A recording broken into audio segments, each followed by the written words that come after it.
আজকে এই মহান জাতীয় সংসদের দাঁড়িয়ে আমার প্রায়ই মনে পড়ছে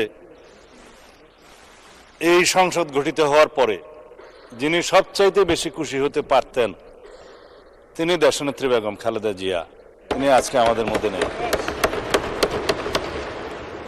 দীর্ঘ ৪৫ বছরও বেশি আমি দেশনেত্রী বেগম খালেদা জিয়ার সহকর্মী হিসাবে, কখনো কর্মচারী হিসাবে, কখনো সংসদ সদস্য হিসাবে, কখনো মন্ত্রী হিসাবে, কখনো দলের নেতা হিসাবে তার ছায়াতলে ছিলাম, স্নেহের ছায়াতলে ছিলাম, নেতৃত্বে ছিলাম। অনেক আন্দোলন, অনেক সংগ্রাম, অনেক ত্যাগ তিতিক্ষা, কিন্তু তার সাথে পৃথিবীর কোনো ত্যাগের কোনো তুলনা করা যায় না। তিনি একসময় সামরিক স্বৈরাচার বিরোধী আন্দোলনে নেতৃত্ব দিতে দিতে গণতন্ত্রকে অবমুক্ত করেছিলেন, সামরিক স্বৈরাচারকে হটিয়েছিলেন, খেতাব পেয়েছিলেন দেশনেত্রী। তখন আপসহীন নেত্রী হিসেবে তিনি খেতাব পেয়েছিলেন।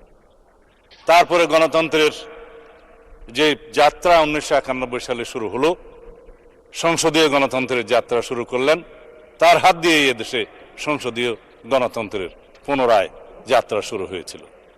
তার হাত ধরেই এদেশে তত্ত্বাবধায়ক সরকার পদ্ধতি চালু হয়েছিল এবং তার হাত ধরেই বাংলাদেশে গণতন্ত্র এবং নারী শিক্ষার অগ্রগতি হয়েছিল অভূতপূর্ব। ২০০১ সালে তিনি যখন আবার প্রধানমন্ত্রী নির্বাচিত হলেন, আজকে আপনারা অনেকেই এই শোক প্রস্তাবে বলেছেন ৩ বারের প্রধানমন্ত্রী।